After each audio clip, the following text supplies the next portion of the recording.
जय हिंद क्लास। मेरा नाम पुरुषोत्तम कुमार है और आज हम क्या पढ़ेंगे, घटना चक्र पूर्वालोकन। जो हिंदी का घटना चक्र पूर्वालोकन में हम पढ़ेंगे अनेक शब्दों के एक शब्द। या तो अनेक शब्दों के एक शब्द बोलते हैं या बोलते हैं वाक्यांश के लिए एक शब्द। ठीक है, दोनों में से कोई भी बोलो, चाहे अनेक शब्दों के एक शब्द या वाक्यांश के लिए एक शब्द। अच्छा ठीक है, जो ये अनेक शब्दों के लिए एक शब्द होगा और चाहे वाक्यांश के लिए एक शब्द होगा, वो मैक्सिमम मतलब लगभग आपका वो संस्कृत में वर्ड होगा या संस्कृत में नहीं होगा तो वो तत्सम शब्द होंगे। ठीक है जी, ये क्लियर रखिएगा। जो अनेक शब्दों के एक शब्द रहेगा या तो वो संस्कृत का शब्द रहेगा या तो वो तत्सम शब्द रहेगा। ठीक है, चलो फिर देखो।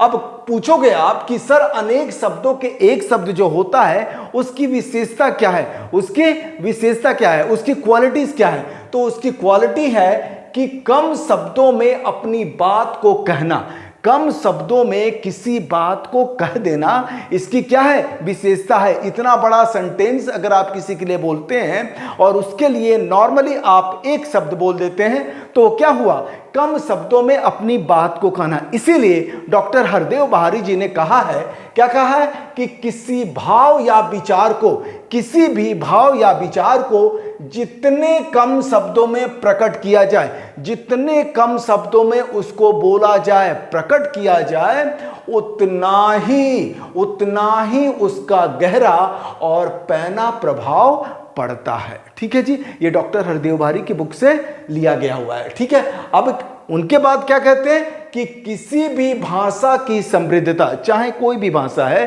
उसकी समृद्धता है कि यह भी एक पहचान है, उसकी पहचान है कि उसमें विचारों और भावों को संक्षिप्त और सटीक शब्दों में व्यक्त किया जा सकता है। किसका कथन है? डॉक्टर हरदेव बहारी जी का। ठीक है जी, चलो अब इतना सारा कुछ जान गया। अब देखते हैं कि अनेक शब्दों के एक शब्द के लिए कौन कौन सा शब्द प्रयोग किया जाता है। ये क्वेश्चंस मैंने 18 क्वेश्चंस लिखे हैं, इसको आपको पढ़ना है और लास्ट में बताऊंगा कि इसको याद कैसे करना है, शॉर्टकट क्या है इसको याद करने का। ठीक है जी, चलो फिर पहला है जहां जाया ना जा सके। जहां जाया ना जा सके उसको हम क्या बोलते हैं? एक शब्दों में हम क्या बोलते हैं? अगम्य। क्या बोलते हैं? अगम्य। ग आधा म और य, अगम्य। ये क्या हो गया? पहला, जहां जाया न जा सके। ठीक है, दूसरा है जो मांस नहीं खाता। जो मांस नहीं खाता क्या होता है? दूसरा निरामिष। ये तो सबको मालूम होगा, क्या बोलते हैं उसको? निरामिष। देखिए आपको क्या करना है, आपको एक कॉपी लेना है और कॉपी लेके जितने क्वेश्चन है 18 क्वेश्चंस, उसको आपको खुद से बनाना है। कुछ आएगा ठीक है, जो नहीं आएगा आपको प्रैक्टिस करना है, तभी याद होगा। यही शॉर्टकट है भाई, यही शॉर्टकट है। आपको इसको प्रैक्टिस करना पड़ेगा। You have to need revision and practice. ठीक है, चलो दूसरा हो गया।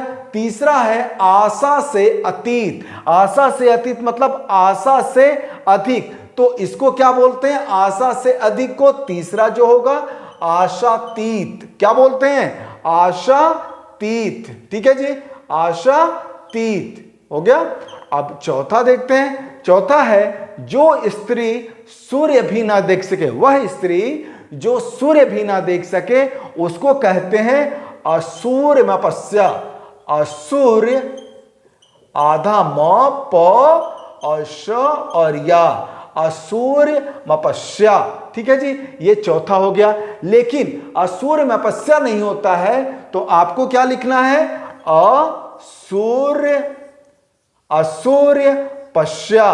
दोनों आप बोल सकते हैं, चाहे असूर्यमपस्या बोल सकते हैं, चाहे असूर्यपस्या बोल सकते हैं। ठीक है, इतना क्लियर है। अब पांचवा देखते हैं। पांचवा है बिना आयास के। आयास मतलब बिना परिश्रम के, तो इसको क्या बोलते हैं? बिना परिश्रम के अनायास। क्या बोलते हैं? अनायास। ठीक है जी, चलो पांचवा क्लियर हो गया। छठा क्वेश्चन है अंकेक्षक शब्द के लिए सही वाक्यांश क्या है? अंकेक्षक क्या है? अनेक शब्दों के लिए एक शब्द है, उसके लिए आपको सही वाक्यांश लिखना है। तो अंकेक्षक किसको बोलते हैं? आय व्यय के, लिखना आप आय व्यय, क्या लिखेंगे? आय व्यय के आंकड़ों, आय व्यय के आंकड़ों, आय व्यय के आंकड़ों की जांच करने वाला, की जांच करने वाला क्या होता है? ये क्या होता है?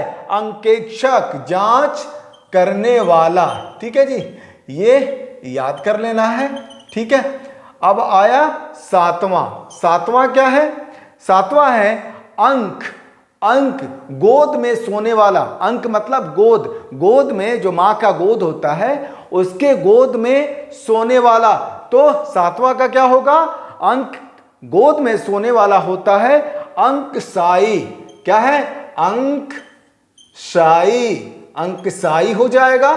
ठीक है, उसी तरह आठवां है अंक गोद में स्थान पाया हुआ। तो गोद में स्थान पाया हुआ जो होता है वो क्या होता है? अंकस्थ होता है। क्या होता है? अंकस्थ। ठीक है जी, अंकस्थ। आठवां हो गया। अब नौवां देखते हैं। नौवां है जिस वस्त्र को, क्या बोला गया है? नौवां है जिस वस्त्र को पहना ना गया हो तो उसको क्या बोलते हैं? अप्रहत। क्या बोलते हैं? अप्रहत, अप्रहत। ठीक है, आप इसको लिख लीजिए। इसके बाद मैं इसको मिटाता हूं, 10वां से स्टार्ट करेंगे। फिर 10वां है जिसे अधिक बकवास करना ना आता हो तो उसको बोलते हैं अप्रगल्भ। क्या बोलते हैं जी? 10वां हो गया अप्रग, आधा ल और भ, अप्रगल्भ। क्या बोलते हैं? अप्रगल्भ। अब 11वां क्वेश्चन है। 11वां क्वेश्चन क्या है देखते हैं। पर्वत के ऊपर की समतल भूमि के लिए एक शब्द है। 11वां, पर्वत के ऊपर, पर्वत के ऊपर की समतल भूमि के लिए एक शब्द क्या है? आधित्य का। क्या बोलते हैं उसको? आधित्य का। सारा क्वेश्चन आपका किसमें आया हुआ है? घटना चक्र के पूर्वालोकन में। घटना चक्र के पूर्वालोकन में जो क्वेश्चन आया हुआ है वो क्वेश्चन है, और जो डिस्क्राइब करके इसकी व्याख्या जो किया है उनसे भी ये सारे क्वेश्चंस लिए गए हैं। एक भी क्वेश्चन आपको छोड़ा नहीं गया है। ठीक है जी, चलो ये क्लियर हो गया। अब आया 12वां, पर्वत के पास की भूमि। 12वां क्या है? पर्वत के पास की भूमि को बोलते हैं उपत्यका। क्या बोलते हैं? उप, आधा त, य और का, उपत्यका। ठीक है, क्या है? उपत्यका। अब 13वां क्वेश्चन क्या है? ऐसी उच्च भूमि, क्या लिखा है? ऐसी उच्च भूमि जिसका शिखर समतल हो। तो ये तो बहुत लोगों को मालूम होगा। क्या है? ऐसी उच्च भूमि जिसका शिखर समतल हो उसको क्या बोलते हैं? 13वां, पठार। क्या बोलते हैं जी? पठार। ठीक है, क्लियर है। 14वां क्वेश्चन क्या है देखते हैं। 14वां क्वेश्चन है भूमि का ऐसा भाग जो निकट धरातल से अत्यधिक ऊंचा हो। कौन सा क्वेश्चन है? कौन सा? 14वां है भूमि का ऐसा भाग जो निकट धरातल से अत्यधिक ऊंचा हो तो कौन सा रहेगा? पहाड़। क्या है? पहाड़। ठीक है, तो ये पहाड़ क्लियर हो गया। ठीक है, अब इसको आप लिख लेंगे और इसको मिटा के मैं फिर क्या करता हूं? 15वां क्वेश्चन से शुरुआत करता हूं। चलो 15वां क्वेश्चन है। क्या है? किसी शुभ कार्य को विधि विधान और श्रद्धा पूर्वक करना क्या कहलाता है? क्या कहलाता है? तो सब लोग जानते होंगे क्या कहलाता है। मम्मी बोलती है ना अनुष्ठान कराना है, तो क्या बोलना है? अनुष्ठान। अनु, आधा स, अठान, अनुष्ठान। ठीक है, क्या किसको बोलते हैं? किसी शुभ कार्य को विधि विधान और श्रद्धा पूर्वक करना क्या कहलाता है? अनुष्ठान कहलाता है। 16वां देखते हैं। 16 क्या है? जिसका रोकना या निवारण करना कठिन है। क्या बोल रहा है? जिसका रोकना या निवारण करना कठिन है तो क्या है? दुर्निवार। क्या बोलते हैं? दुर्निवार। ठीक है जी, दुर्निर्वार। और इसको एक और बोलते हैं दुनिर्वार, दुनिवार। ठीक है, चाहे दुर्निर्वार बोलिए चाहे दुर्निर्वार्य बोलिए। ठीक है, ये 16वां क्वेश्चन हो गया। अब 17वां क्या है? 17वां है जो केंद्र की ओर उन्मुख होता है। जो केंद्र की ओर क्या होता है? उन्मुख होता है, उसको क्या बोलते हैं? 17वां केंद्राभिमुख। क्या बोलते हैं? केंद्राभिमुख। केंद्राभिमुख। इसको एक और नाम भी देते हैं, क्या बोलते हैं उसको? केंद्राभिमुख अगर नहीं होगा तो केंद्राभिसारी। क्या बोलते हैं? केंद्राभिसारी। लिखिएगा, केंद्राभिसारी, भिसारी, है ना, केंद्राभिसारी। ठीक है, और लास्ट क्या है? केस या बालों को सजाने या संवारने का काम को क्या कहते हैं? ये मैक्सिमम लोगों को मालूम होगा। क्या बोलते हैं? केस विन्यास। क्या बोलते हैं जी? केस विन्यास, केस विन्यास। ठीक है, अब इसका शॉर्टकट क्या है याद करने का? इसको 1 से 2 बार देखना है, और इसीलिए मैंने ये आंसर नहीं लिखा हुआ था पहले। आपको एक एक क्वेश्चन मेरे साथ आपको करना है। क्या करेंगे? जो जाया ना जा सके, अगम्य, जो मांस नहीं खाता, निरामिष, आशा से अतीत, अधिक, आशातीत, जो जो स्त्री सूर्य भी ना देख सके, असूर मपस्या या असूर्य पश्या। ठीक है, बिना आयास परिश्रम के, अनायास। 6वां है अंकेक्षक शब्द के लिए सही वाक्यांश क्या है?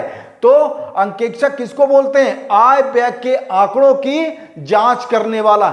ऐसे आपको प्रैक्टिस करना है। You have to need practice, तभी होगा, नहीं तो होगा नहीं। ईमानदारी से मेहनत कीजिए और एक सिलेक्शन अपना लीजिए, एक सेट पक्का कीजिए। ठीक है जी, थैंक यू सो मच। जय हिंद।